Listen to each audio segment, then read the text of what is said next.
Was an OG. Like Charlie's been around the block. He's, his brother is Eddie Murphy. He's seen the epicenter of like the fame that we all wanted to acquire. We gonna hang out with Rick James tonight, you know what I'm saying? And here he comes out the room, and I look at him, and I'm not bullshit, man. I seen like an orange, his aura or whatever. I seen it. He was orange. There's nobody like Charlie. Nobody was funnier than that. And some of my biggest laughs in my life are Charlie. Yeah. I miss my brother. There was one comedian that even Dave Chappelle didn't mess with, and that was Charlie Murphy. When he walked into a room, you felt it. He wasn't the type you could play games with. He told it like it was, didn't care about industry politics, and wasn't afraid of anyone. Charlie could expose you and have the whole room laughing at the same time, and that's exactly why, even though Chappelle was the king of his world, there was one man he never crossed. Did you see this coming? So let's break down how Charlie Murphy earned the title of one of the most feared voices in comedy and why even Dave Chappelle gave him his flowers. All right, Charlie was definitely funny because every time we do Buck Nasty, right?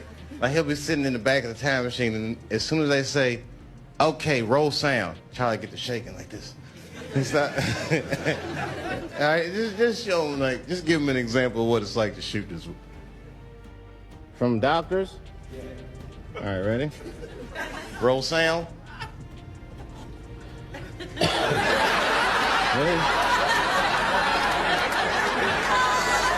Most people knew Charlie as Eddie Murphy's older brother, but he was never just that. He carved out his own lane in comedy, in acting, and in storytelling. He had this rare ability to take real-life moments and turn them into wild, unforgettable stories that had people laughing and shaking their heads at the exact same time. Could anyone tell a story like him? Paula Deen has been forgiven. I know you've seen it on the news. They forgave him, you know? And I remember the very first day when I heard that scandal break out, I was watching TV and the news came on. They said, "Today, Paula Deen's entire Food Network empire, valued at $17 million a year, has come under jeopardy due to the fact that Paula's been caught using the N-word, otherwise known as." I was in my living room. I was like, wow, $17 million a year for saying the word. That's messed up, man. I say the word about 200 times a day myself. So when they forgave her, you know, I kind of went along with it, because I'm going to be honest with you. As a black man, I didn't get mad when Paula Deen said the word. I got mad about all the recipes she stole from. Charlie truly broke into the spotlight on Chappelle's show, where he became a legend through his true Hollywood stories. If you haven't seen them, these were sketches where Charlie told outrageous, first-hand accounts of encounters with major celebrity. Every single one was hilarious, chaotic, and somehow completely believable. The Rick James story, the Prince one, absolute classics. But what made Charlie different wasn't just that he had great stories. It was how he told them. No sugarcoating, no softening the edges.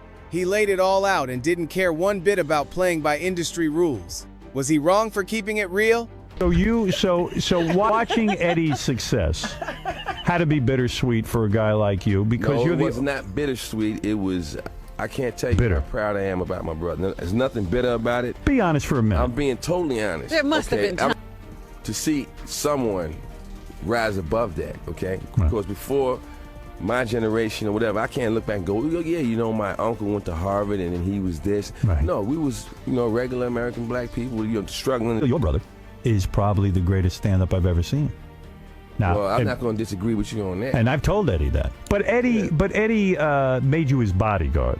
In a way, well, you know, when I came out the Navy, that's all I was actually qualified to do. You know, I was right. When I was in the Navy, I worked in the boiler room. Right. So you got out, and Eddie gave didn't you have job. A boiler room where he needed Now look, employees. So you get out of the Navy. Yeah. Your brother's a superstar. Superstar. You're the bodyguard brother, and everyone looks at you like, oh man, he's just there because Eddie's giving him a job. I mean, I never went to my brother and asked him for anything. Nothing. Nothing. He put you on salary. My brother put me on salary. He gave me a job. I didn't ask him to give me a job. Right. He asked me, do I want to work for him? And all you got to do is hang out and protect Eddie. Charlie wasn't just funny, he was someone you knew not to test. And it wasn't a threatening energy, it was confidence, honesty, and a kind of fearlessness that made people respect him the moment he opened his mouth. Behind the scenes and in interviews, Charlie wasn't interested in Hollywood politics or doing favors for the people at the top. He called things exactly as he saw them. If something was sketchy, he said so, and he said it in a way that made people actually listen. What really set him apart was his deep suspicion of the industry machine. Charlie wasn't starstruck by the system. He questioned it openly and warned younger comedians not to compromise themselves just for a paycheck. Would you have spoken up like that? That was fuel. I used it as fuel. I continued honing my craft, make myself better, because I always had it in me that it ain't about money. I make a lot of money doing this, yes, but that's not why I'm doing it. If I was doing it for money, I wouldn't develop, okay?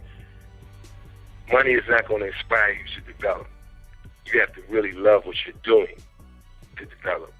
You know, it's in you. And even though Chappelle's show made him a household name, Charlie didn't walk into that world with open arms. Early on, certain producers actually pushed to have less Charlie in the lineup. They didn't know how to handle his style. But Chappelle fought to keep him on because he recognized something real. Something that wasn't polished by Hollywood. It was earned on the streets. Charlie also refused to soften his voice for executives or PR team. His stand-up special was literally titled, "I Will Not Apologize," and he meant every word of it. According to Charlie himself, Eddie once told him that once you start talking about your life publicly, people feel like they have the right to comment on it. That's one of the oldest traps in the industry.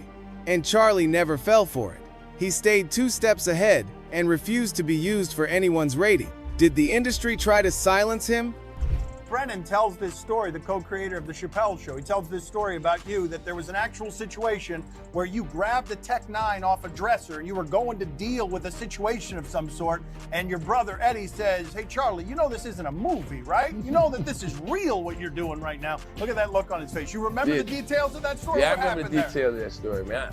I don't really want to go into the details of that story, because the person who's involved in the story with me and that person have resolved our issues. And for me to come on television and bring it back up and make a joke about it, because it wasn't a joke when it happened. It was a very serious situation, and it got resolved with nobody getting hurt. And to bring it back up, you know, it would be like picking a scab off a wound. There's other people was involved in that story besides me. Can you speak without I just put it this way. I wasn't the one that was scared of the story. Charlie was someone who simply didn't buy into Hollywood's fakeness. He saw through the politics, the biases, and the unspoken rule that you had to play the game to earn respect. And because of that, just like Chappelle, he earned real respect, not by following the rules, but by refusing to let the rules define him. The thing that helped me was that, you know, from the Chappelle show, I had plenty of love from people that was giving it up from being fans of the show. And that was fuel. I used it as fuel. I continued honing my craft, myself better, because I always had it in me. And that's exactly why people feared him. Because if you crossed a line, Charlie might just put your business in the street. The things other comedians did quietly to stay relevant. Charlie had no interest in protecting any of that. He set his own rule, and everyone in his orbit, including Dave Chappelle, respected him for it. Was he the most real one in the room? Standing up. Tell us the story with Charlie Murphy. Tell a story about Charlie Murphy? Or your favorite. Boy, there's so many good Charlie Murphys. You know, the thing with Charlie Murphy is he used to just make us laugh all the time. And I used to ask him about all the old Hollywood shit I was curious about. Like when they used to accuse Michael Jackson, I remember asking once, I go, "Charlie, do you think Michael Jackson actually did those things?" And he said, "Let me ask you a question, Dave." He said, say it is illegal to f women. How long are you staying out of jail? So God bless Charlie Murphy, wherever you are. Charlie, I love you. Dave knew exactly who Charlie was, and he gave him full respect and space. He never tried to overshadow him. He let Charlie tell the story, let it breathe, and reacted with perfect timing. That's actually what made their partnership work so well. Charlie brought the raw, wild stories that made people sit up and pay attention. Dave brought the platform, the comedic genius, and the structure to turn those moments into legendary television. Together, they were unstoppable. And behind the scenes, comedians talked about how Charlie didn't play games. He called out shady behavior, never kissed anyone's behind to move up, and stayed completely true to himself no matter what. 6.5 billion people. And hidden within the ranks of that 6.5 billion, believe it or not, is a secret society. One that spans the globe, comprised of all races and nationalities. And this group of people's sole purpose in life, their sole mission in life, is to aggravate the fuck out of everybody else on the planet. Yes, they've touched the lives of everybody in this room tonight on many occasions. Y'all know what I'm talking about. It's signs of their existence all around you. Charlie changed the game in comedy. He proved that you could be funny, fearless, and completely authentic all at once. I mean, have you ever heard of the Pope retiring before? That up, man. Think about it. The last Pope didn't retire until he was dead for about 4 years. Don't front. You remember they was bringing that money out like Weekend at Bernie's and shit.